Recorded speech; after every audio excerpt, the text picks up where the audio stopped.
Well, all right, everyone, and thank you for being with us. This is the last Sunday of December before Christmas, and typically what we do in in December we are talking about mysticism, and we are building up to the meaning, the metaphysical meaning of for us of Christmas. What does the Christmas narrative mean to us? Whether we believe ourselves to be Christian or not, there's something there that we can learn from. We can relate to.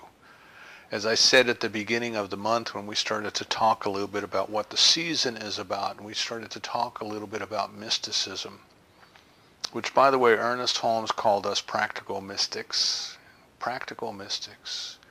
And he said a mystic is not a mysterious person, but rather one who has a deep inner awareness of the presence of the divine, a sense of unity with all persons and all things. That was his simple definition of a mystic. And he said we were practical mystics. And you have to wonder, what does that mean, practical mystics? And to me it means that many traditions taught that in order to have what some religions call the beatific experience, the experience of the vision of God, the presence of God, that you had to go live in a cave or in a cell in a monastery or a convent somewhere, and you had to undergo very harsh spiritual practices, eat very little, fast for many, many years, live in complete silence, and all of these different types of spiritual practices.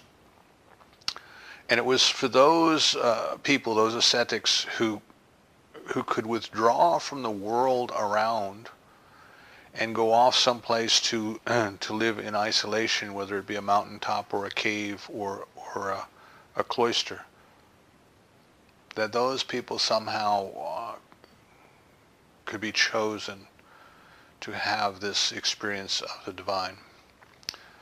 But Dr. Holmes said we were practical mystics, and what I believe he meant by that is that we don't have to go far away, because God is right here where we are. We don't have to go far away and look very, very hard, that the presence of the divine is right here. He said he said when a mother holds a baby in her arms, she feels the presence of God. When a farmer plants the seeds in his field, he can feel the presence of God. You may have seen these little plaques that people have in their garden that says there's no spot on earth closer to God than your garden. We can experience the presence of the divine right in the midst of the worldly activity. We can be practical mystics. Marcia Sintar wrote a book, it must be at least 20, 25 years old now. It's called Ordinary People as Monks and Mystics. And it might be an interesting read for you this time of the year. So what we started talking about at the beginning of the month is that what the season is doing is it is kind of pointing us through different traditions, whether it be Christianity, whether it be Judaism, whether it be the native religions of the country people, whether it be no particular religion at all. They're all kind of pointing us to this time of the year, the winter solstice, as a celebration of the light. And at the physical level, the light comes back and the days get longer. But at the spiritual level, the light takes on the significance of the awareness of the presence of the divine within us, with us, here and now. Not something that we will experience in a far, far away place after we die, but practical, right here, right now. We think about the world, we think about the universe, we think about creation, and as I said in the opening treatment, all of this is the invisible essence of the universe, the essence of God coming into visible form, existing in time and space and form for a while, and then going back into the invisible energy, and then it gets recycled. And it does it over and over and over again. Excuse me. So that which is in itself changeless is constantly changing. Right? One of the great mysteries of life. God is the same yesterday, today, and forever. But within the divine, there's this constant activity. There's this constant begetting. There is this constant creative process. And we're told in the opening words in the Old Testament, the book of Genesis, are in the beginning. And we have to recognize that there was not just one beginning, but the beginning is always beginning, always beginning. Here and now, there's a new beginning. In a few minutes from now, there'll be a new beginning. And in our lives, because we live in a universe that responds to us according to our belief, we are always begetting, we are always creating, we are always beginning anew. And this is why we always say that change is only one thought away. Right? A new experience is only one thought away. That if we truly wish to have a different experience in our lives, all we have to do is have a new thought. Change our thinking, change our life. And of course, it's not enough to just have it once. We have to change our minds and keep them changed. So if we step back and look at what the end point of our spiritual growth might be, no matter what religion we might have been raised in, no matter what religion we might consider ourselves to be an adherent to, or no particular religion, it really doesn't matter, because we're talking about spirituality instead of religion. One of our ministers said that he made an acquaintance of a university professor who was an expert in first century Christianity, and he became interested in religious science and wanted to meet with the minister and talk to him. And they would go out to lunch together, and they would have long conversations. And finally, the professor said to our minister, he said, he says, you guys aren't a religion. He said, you're not a religion. He says, you're masquerading as a religion. You're meeting Sunday morning at 11 o'clock, but you're not a religion. And the minister said to him, he says, well, what makes you say that? And he says, well, you have no dogma, you have no creed, and you have no ethical construct. And in this professor's way of thinking, that was the definition of religion. And our minister friend said to him, he says, well, do you think God has dogma and creed and ethical construct? And the guy said, he said, no. And the point being is that if we find that presence within us, then we have everything that we need.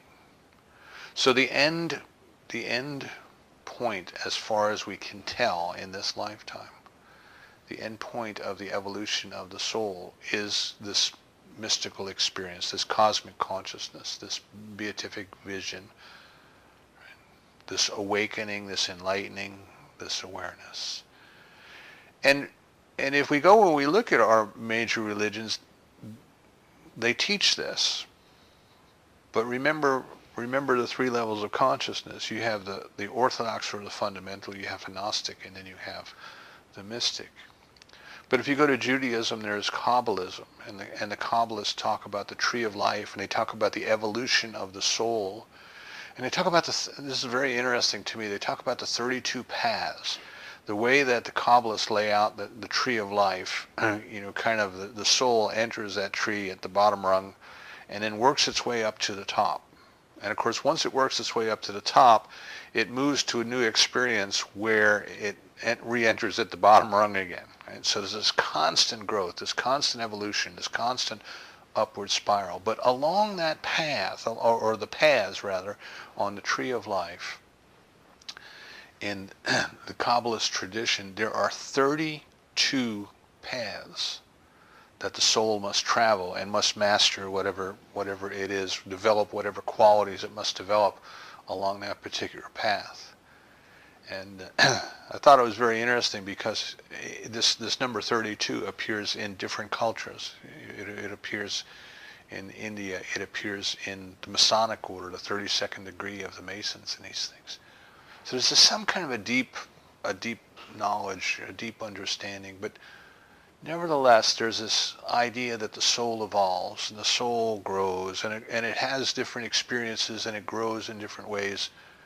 And it eventually it arrives somewhere, and that somewhere, as far as we know it, is the unification, the mystical experience. In Islam, we have the Sufis.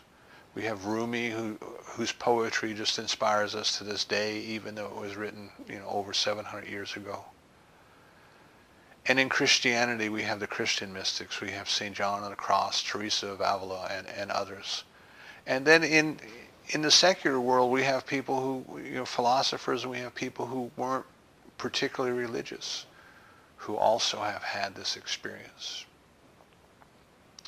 So this, if we look at this idea then, that our soul is on a journey, and our soul is that spirit within us, that spirit that is the point where the divine has become human as us. It has come into human experience as us. So if we think of the ocean and the wave is a point where the ocean has taken a particular shape and a particular form and particular activity.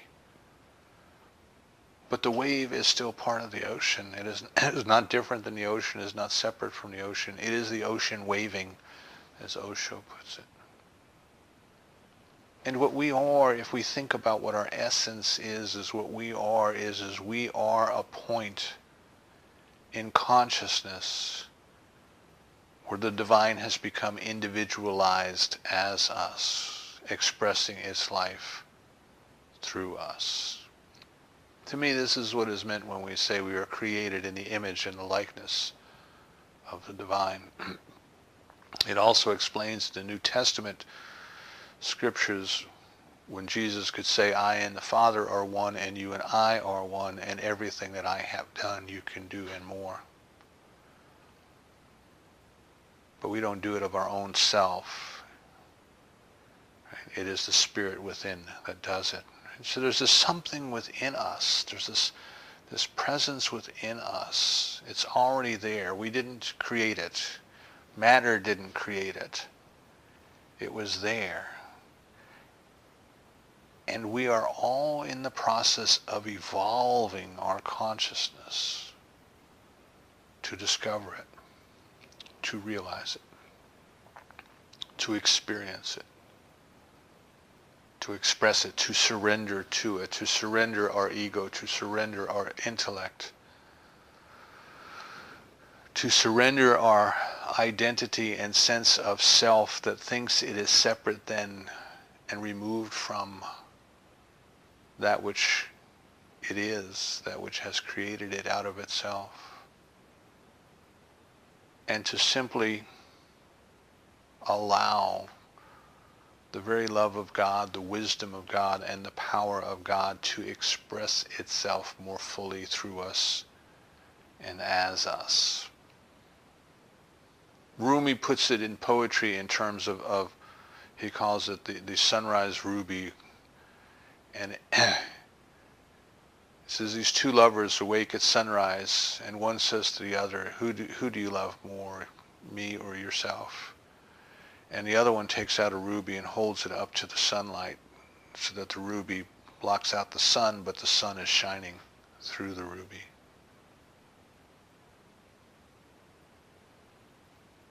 And the lover says, I am like the ruby held up to the sunlight. There is no place where I begin and the sunlight ends, and there is nothing to me other than what the sunlight expresses through me.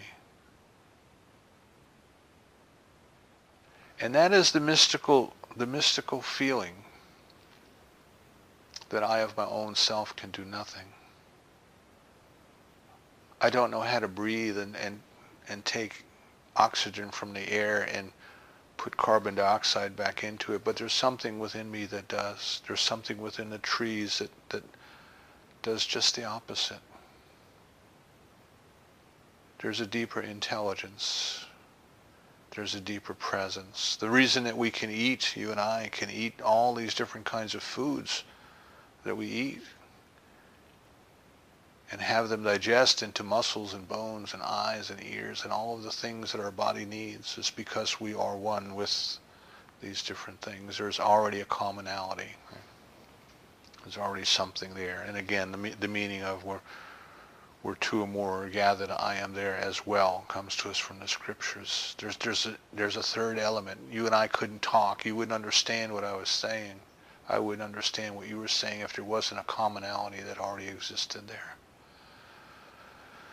So the idea that we tend to close the year out as we go through our year of spiritual growth is that the end point, the final stage as we know it now, and I'm sure that when we get there, there's going to be something else, kind of like just the Kabbalah says, well, when you graduate from one tree, boom, you hit the bottom of another tree of life and you start all over again. Doesn't mean you slide backwards. It means that you just start from that point and you find that you have more ways to grow, more ways to go, that our knowledge of and our experience of the presence of God is forever and ever and ever going to be increasing. We are forever going to be discovering more of what God as us is, what God is. We'll never know all of what God is. We'll never know. But we will always be discovering more. So that is the fantastic journey that our soul is on, a journey of self-discovery. We are discovering the self with a capital S, the divine, but the only place that we can find it, the only place that we can look for it is within, because it's not without, it's within. The only place, Dr. Holmes tells us, that we will find it is in our own consciousness. Now we waste time looking without in all sorts of distractions. But the very simple instructions that we were given of long, long time ago in the Old Testament were be still and know. Be still and know. That's it. Be still and know. Everything else is details. Be still and know. So we look then at this time of the year, Christmas, and in our culture it's a very important holiday. We also look at Hanukkah, a very important holiday, the Festival of the Lights. We look at what's going on in other worldviews, solstice celebrations. And we can say to ourselves, well, listen, if this idea that discovering the presence of the divine within us, which we call the Christ, right? The Christ consciousness, the Christ, if the end we want to keep in mind, Stephen Covey would say, start with the end in mind. If the end that we want to keep in mind is our own mystical experience, our own moving into a place where we realize the presence of God within. And I have to say that for most people it happens gradually. And we have an episode where we experience it clearly and it goes away. And then maybe we have another and maybe not. And maybe we have another and stronger. I know you've probably seen in the news this week that the Pope has taken steps to move Mother Teresa towards being declared a saint. And if you study the life history of Mother Teresa, she had one experience, one mystical experience, a profound experience, while she was riding on a train. And I think she was in her 40s when she had it. And it was there that she knew that she needed to go and serve the poorest of the poor, to go to Calcutta. And she never had another one. And her biographer, said that she would at times go into depression because she She felt it. It was there. It was real, and she had it. And it was eluding her. And sometimes it's that way. Sometimes it's the big blinded by the light and knocked off the horse. But it's that way. So if the end result or the end state that we are considering is this experience of mystical union, we might say, well then, why don't our religions teach us that? Why don't they teach us how to do that? You know, our doer, the doer part of our mind wants to know, well, if that's the case, what do I have to do in order to get there? You know, it's our project management view of the world. You know, just tell me what it is, and I'll divide the task up into smaller, doable pieces, and I'll begin right away, and I'll start doing. And there's just a couple things that we have to keep in mind here. And the first thing is that they do teach us that. But remember the levels of consciousness. You know, things are taught at different levels, and they're taught at the level that people can understand at the time. And we can only take away from something, excuse me, that which we are capable of understanding at that time. I met someone one time, and they were telling me that a member of the clergy was explaining to them that the Bible worked on 3 different levels, and this is when I was explaining my model of the 3 levels. And they said the Bible was written at one level so that the lay people could understand it. That's, you know, people who are not in the clergy. And then at another level it was written so that professors and scholars, that they could understand it. And then it was written at the 3rd level so that the clergy could understand it. That's the level that the clergy had out of it. I chuckled a little bit. I thought that was kind of interesting that the clergyman put the clergy at the top of the stack. But I would say it is written so that we can understand it at the first level of consciousness, which is the level of doing and behavior. The second level of consciousness, which is the level of knowing and extracting meanings from the Bible. And then the third level is it is about our mystical experience. It is about our oneness with the divine. The book of Revelation, the last book of the New Testament, is very often used in our modern culture as a club to hit people over the head with. You know, it is a tool of fear that many preachers use. It is filled with symbolism that we don't understand. You know, there's a lamb with 7 eyes and 7 horns and 7 candlesticks, and there's all kinds of beasts and all of these different things that excuse me, preachers have used to frighten people for years, you know. And it's not that at all. It was not written as that at all. If you look at the very beginning, it says, John had a vision, an experience, a mystical experience. And this is John trying to describe his mystical experience. And the one thing that we know about mystical experiences is that they're indescribable. They're ineffable is the way that the scholars would put it. They can't be described. There's no words to describe them. And that's why very often the mystics will resort to poetry or some other form of art in order to try to convey that which is beyond words, that which cannot be conveyed by words. So this entire book of Revelation is written in symbolism, in the mystical symbolism of the culture that John came from. And unless you understand that symbolism, unless you understand the culture, unless you understand the mystical interpretations, the metaphysical interpretations of what he's saying, it doesn't make any sense. And it can be very frightening. So what we have to consider, Rocco Errico is a gentleman who's a scholar in biblical languages, particularly Aramaic. And he tells us that more than 40% of what we have contained in the scriptures, more than 40% of it deals with visions, dreams, and mystical experiences. So these are people who are talking about, I had a vision, I had a dream, I had a mystical experience, this is what happened. And what we have done over in our culture thousands of years later is we have tended to take it literally. The first level of consciousness will take it literally. The second level of consciousness will say, but what does it mean?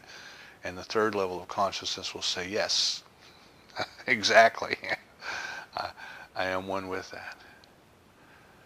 So if we go back and look at some of the scriptures, and you look at where people are saying that they had a dream or they had a vision, we can start to understand that they're talking about some sort of a mystical experience, some sort of an experience of altered consciousness. And it's not to be taken literally, but it is perhaps telling us something that can help us along the way, something that can help us through the evolution of our soul. So Moses had the experience of the bush that was on fire, and the fire burned, but it didn't consume. And this is the inner flame of meditation. Right? And different cultures talk about that inner flame of meditation. If you ride around town, the next time you're out riding around town, excuse me, and you go to the Methodist church, there'll be a cross on the side of the building with a flame on it, you see. There's this inner flame. There's this inner flame. There's this mystical experience. Elijah rode up to heaven on a chariot of fire. His consciousness was raised in a mystical experience. Paul was blinded by the light and knocked off the horse. He had the mystical experience. So if we go back and we look and we put on our metaphysical glasses, if we put on our mystical glasses, if we look through a mystical lens, we can see that yes, in fact, the Bible is telling us about the evolution of our soul. And where does it end? Where is the very last book of the Bible? The book of Revelation. It ends with the revelation, the experience of the presence of God. For each and every one of us, not just a few. It's just a matter of when. So what does all that have to do with Christmas? Well, what it has to do with Christmas is when we go back and look at the Christmas narratives, and we're all familiar with them, I'm going to briefly give the story, but then we're going to take a look at them. The Christmas narrative is not just about a child who was born in Bethlehem some 2,000 years ago, but it is about the birth of the Christ within each and every one of us. The Christ is the awareness of the presence of the divine. The point where the divine becomes individualized as us is what we call the soul, and that exists in every one of us, but we don't realize it. We don't always act accordingly. There are wars and excuse me, all kinds of terrible things that human beings do to one another, because we haven't realized it. Right? Joel Goldsmith tells us this. God is perfect peace. Why is there war? God is everywhere present. God is perfect peace. Why is there war? And it is because we have not realized the presence of God. So the story that we get at Christmas time is about each and every one of us, each and every one of our souls awakening to the experience of the presence of the divine within us. So if we take a cursory look, there's two Christmas narratives. It's kind of interesting. Right? You got to keep in mind that the people who wrote the books of the New Testament were writing for a purpose, and each one had a different purpose. And each one starts the story at a different place. So if you look at Mark starts off at the baptism of Jesus by John the Baptist. The beginning of Jesus' ministry, he steps in the river, and the heavens part, and you hear this voice that says, "This is my special one, in whom I am well pleased." So for Mark, right, the most important thing was the beginning of the ministry, the beginning of the baptism, this annunciation by God that Jesus was a special person. Now, if you go and you look at Matthew takes things a little bit further. Matthew gives us a genealogy, and he goes all the way back to Abraham. He goes all the way back to Abraham, and he shows that the lineage of Jesus goes back to Abraham, and his intention was to demonstrate that Jesus came for the Jews. And he proves this through his lineage. Luke looks at it and he takes it a little bit further. Luke takes the lineage all the way back to Adam. And he says, no, this idea of the Christ, this is for everybody. This is for all people. And then John starts off the book of John with a completely different tact. He says, in the beginning was the Word, and the Word was made flesh and dwelt amongst us. And the Word was with God, and the Word was God. So John takes it all the way back to forever. Forever and forever and forever. So you have to understand then that each author was trying to tell us something different, paint a different picture for us. So only two of the authors wrote Christmas narratives, Matthew and Luke. And if you try to combine them, I'm going to try to combine them, and then we'll take a look at what they mean to us. So we have this story that starts out more or less that there's this young unmarried girl, a virgin, but she's betrothed. Someone has paid her dowry, a man named Joseph, apparently an older man who had been married before. He paid her dowry. There was an intention to be married, but she wasn't old enough yet in their culture to leave her parents' home and go live as husband and wife with Joseph. So he arranged for this marriage when she was very young and was waiting for her to grow up. While this is going on, she is visited by an angel named Gabriel. And Gabriel tells her, he says, listen, he says, you're going to have a child, you're going to have a baby. And this baby is going to become the savior of the world, you know. And she says, well, how can that be, you know? She says, I don't live with my husband, how can that be? And the angel says, with God all things are possible. And then she gives the great fiat, the theologians call the act of faith, you know, God's will be done. Whatever God wants is okay, I surrender.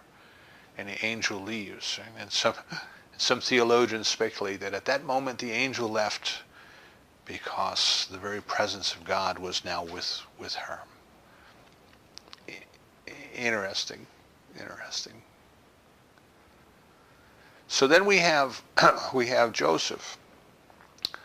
And Joseph finds out that Mary is pregnant, and he knows that it's not his child. And he also understands that if Mary is found out to be pregnant out of wedlock, that this is a crime for which she can be stoned. And he's a good man. He doesn't want that to happen to her. So he's going to just kind of let the whole thing die off, go away, you know, and then he'll quietly divorce her, but he doesn't want her to be stoned. But something happens to Joseph. Joseph has a dream. Now keep in mind, he has a dream.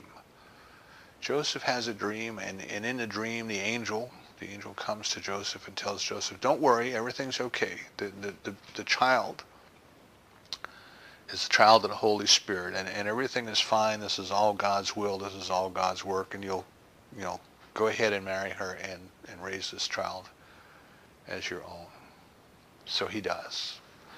And then we're told that there's this census that takes place, and Joseph has to go back to Bethlehem to be counted. Now, this is a literary device, right? Each writer is writing to tell us something in their own way, and in Luke's way, he had to get Joseph back to Bethlehem, and I'll explain that why in a minute. But they go back for the census, and there's no room for them at the inn. Remember, we're told in the modern nativity plays that they put on at churches all over the country, you know, the innkeeper's a very gruff man, and he says there's no room for you here, and that wasn't the case, necessarily the case at all. The inns in those days were dormitories, open dormitories, and that's no place for a lady to have a baby.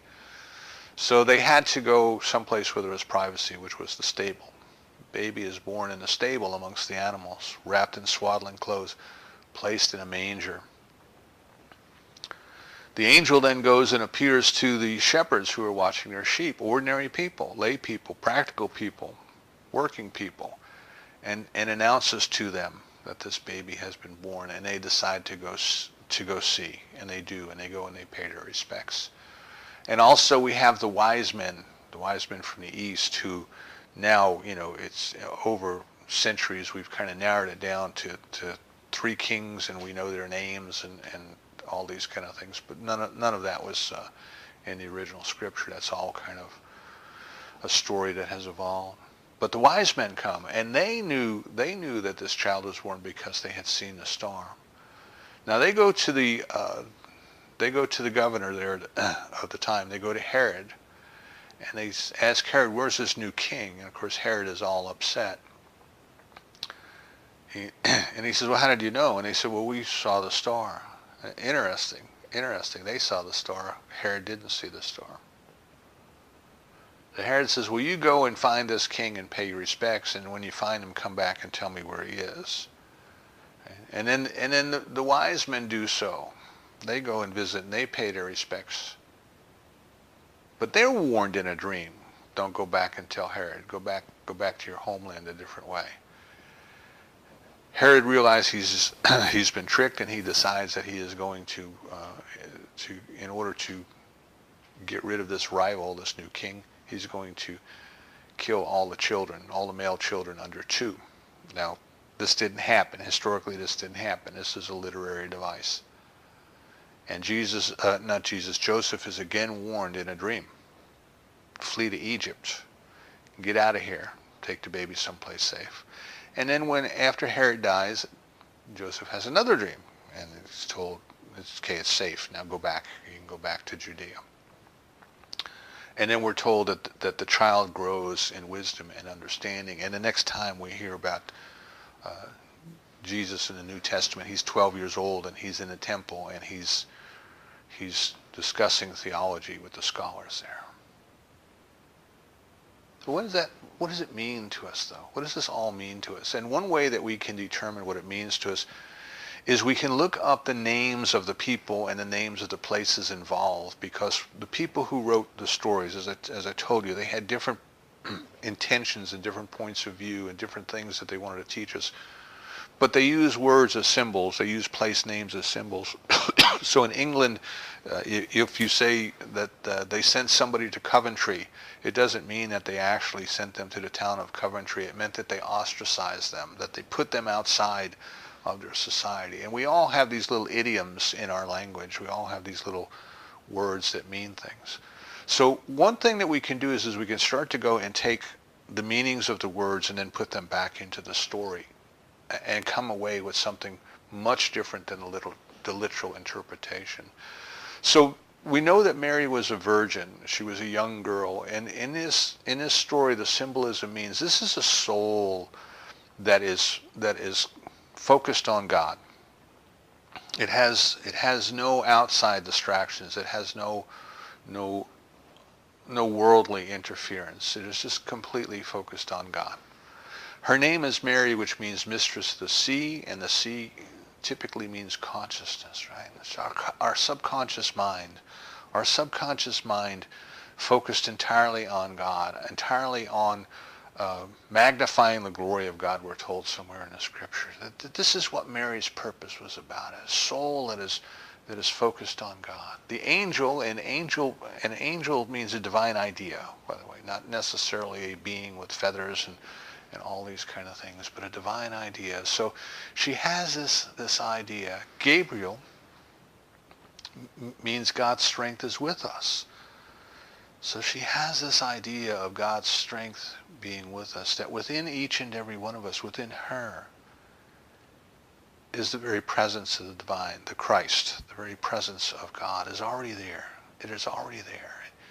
And notice that the story tells us she's a virgin. She's not living with Joseph. So this birth didn't come about by any ordinary means, right? The presence of God within us was not conceived by any ordinary means. It was there by divine action. We did not create ourselves. Matter did not create consciousness. The consciousness of the presence of the divine within each and every one of us is something that God put within us and is waiting in quiet repose for us to discover.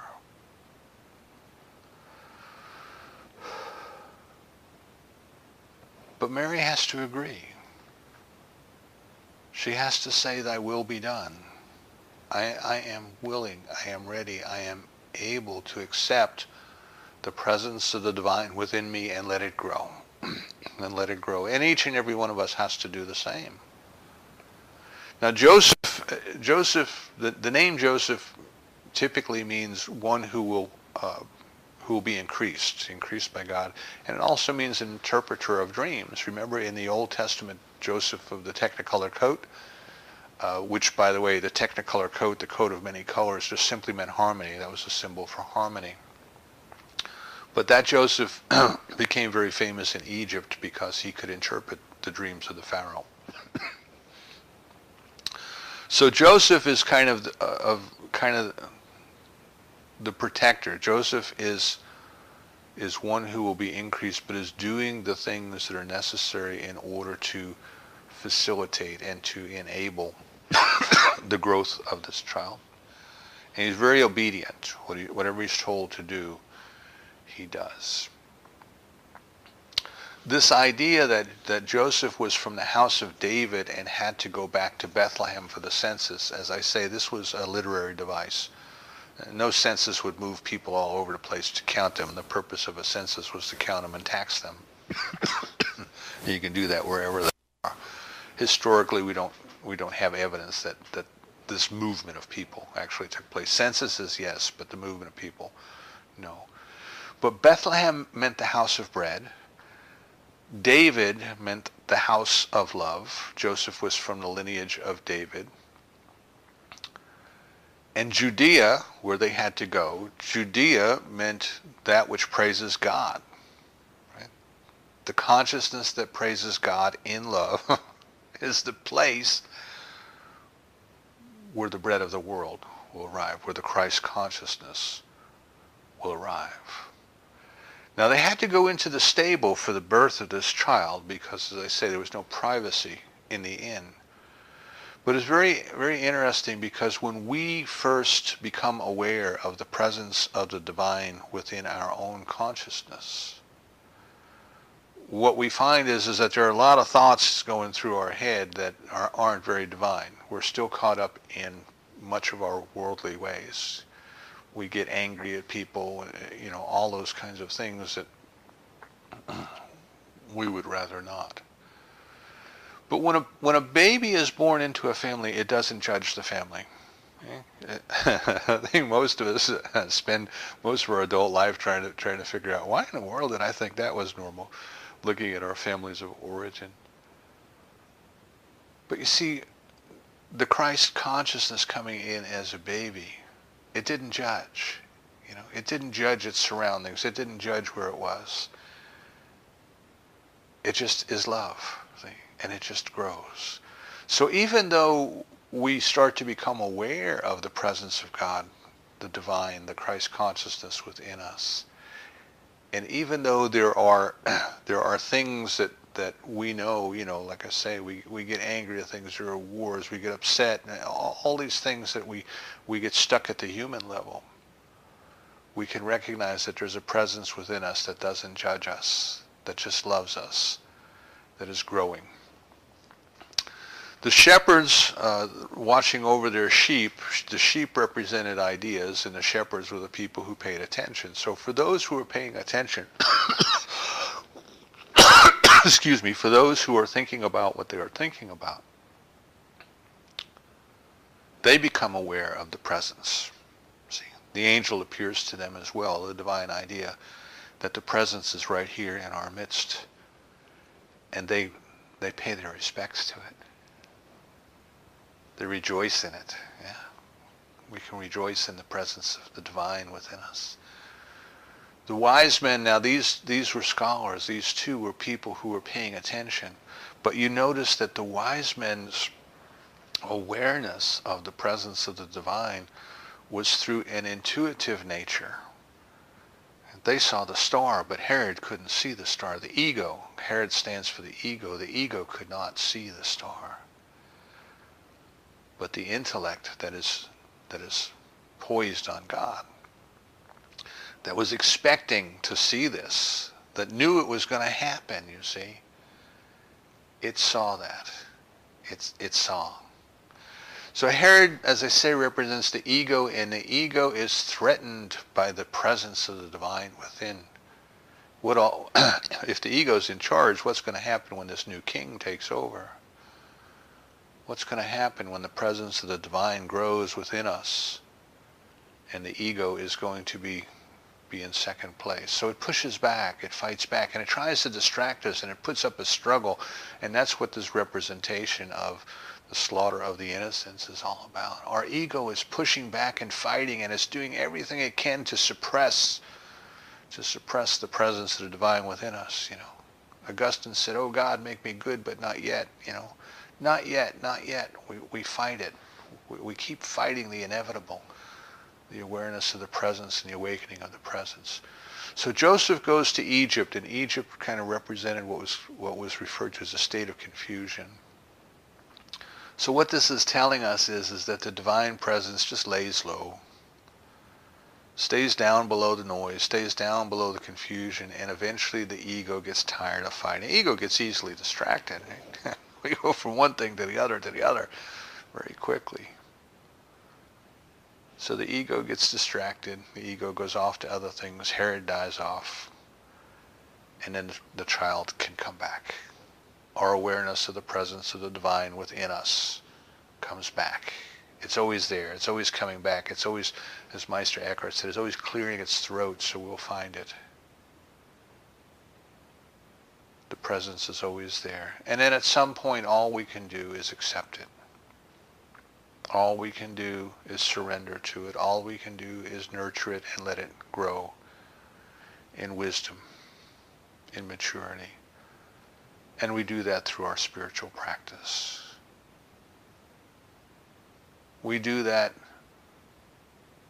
by going back to the idea of the virgin consciousness that has its mind and its heart focused only on God. And we bring ourselves back to that place and say, this is how the story tells us Mary did it, and this is our way of doing it too. That we be still and know. We sit in our quiet. We turn our hearts to God. We turn our minds to God. As Joel Goldsmith says, we sit in our meditation for no other purpose other than to be with God.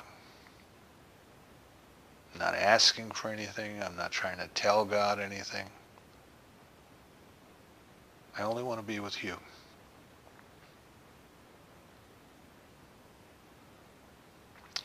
And as we devote ourselves to our spiritual practice of simply being with God, through our prayer, through our meditation, through our studies of Scripture, through our studies of the lives of people who have had the glimpses of cosmic consciousness, as Buck calls it. As we do these things, what happens is this idea that the presence is already within and it didn't get there through any ordinary means, grows within us. And we surrender to it. God's will be done.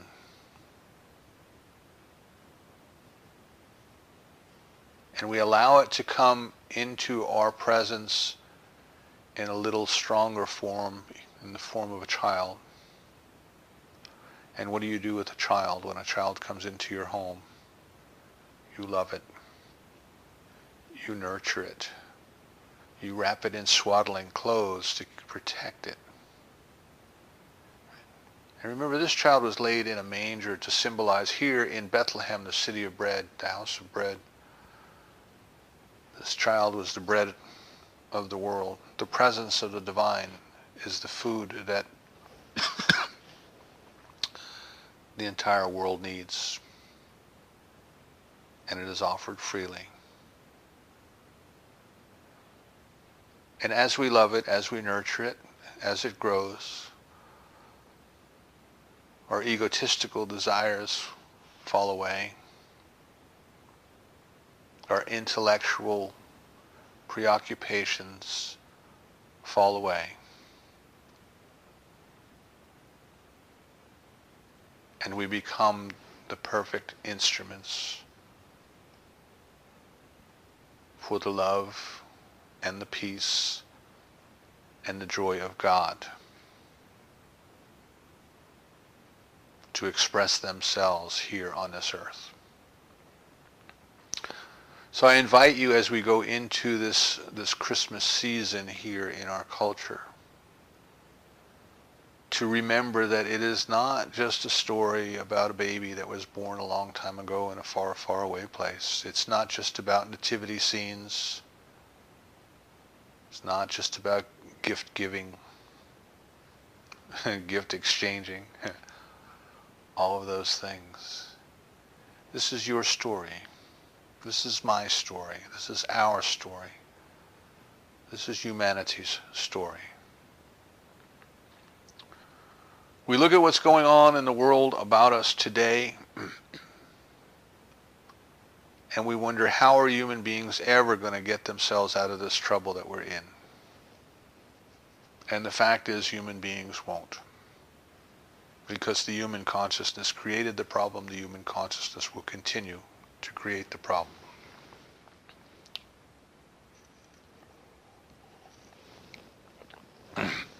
But the spiritual consciousness, the awareness of the presence of the Christ within,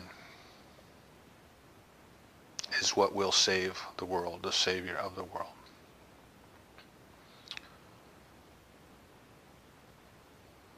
So let's consider that this is a time of the year for each and every one of us to renew our dedication to discovering and nurturing the awareness of the presence of the divine within us, and to bless each and every person on this earth by recognizing that that presence is within them as well. Each one of us is the Prince of Peace. Each one of us is the light of the world, but not through anything that we can do of our own, through something that was there by no ordinary means, and that grew